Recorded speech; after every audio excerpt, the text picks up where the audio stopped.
Hi, in the last session, we were talking about the logical operators.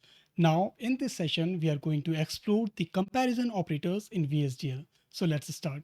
So you can see all the comparison operators listed here, which are supported by VHDL, and the respective symbols to use those operators are also listed here.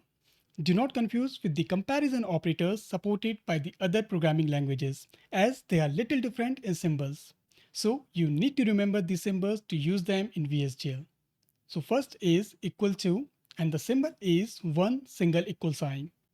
Another is not equals to, and the symbol is slash followed by the equal sign. Next is greater than equals to. Hence the symbol is greater than sign follows by the equal sign. Next is less than equals to. Hence the symbol is less than sign follows by the equal sign. Next is greater than, and the symbol is greater sign. Last one is less than, and the symbol is less than sign. This is very straightforward. Now let's understand some of the basics of VHDL comparison operators. So the comparison operators are used to compare two signals. You must remember that the data type of the signals which you are comparing must be exactly same. If these are array data type, then their length also must match. The result of the comparison is always a Boolean, means either the condition will be true or it will be false. To use these comparison operators, you must declare std_logic_1164 package in your VHDL designs.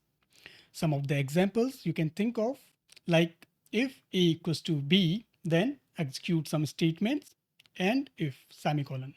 So here signal A and signal B can have any data type, like they can be integer, they can be std logic, or they can be vector, or they can be string, anything. But whatever it is, they both must be of same data type. And the output of this condition will be Boolean, means either this condition will be true or it can be false, right?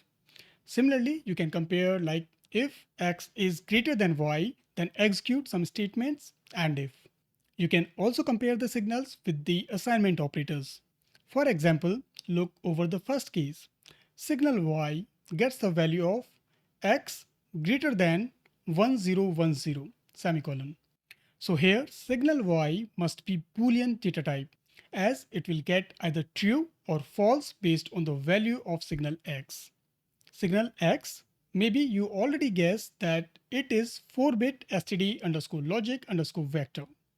Hence you will get true whenever the value of signal x is 1010, else you will get false in signal y. Look over the second example. You can also use comparison operator with some values. Like we have written, if int signal is less than 31, then execute some statement and if. Now with this statement, your expression will execute whenever the value of int signal will be less than hard-coded value 31. And for rest of the time, condition will not met. Hence the expressions will not execute. In this case here, that int signal must be integer data type.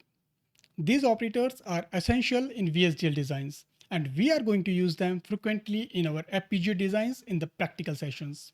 So do not worry if these are not 100% clear at the moment.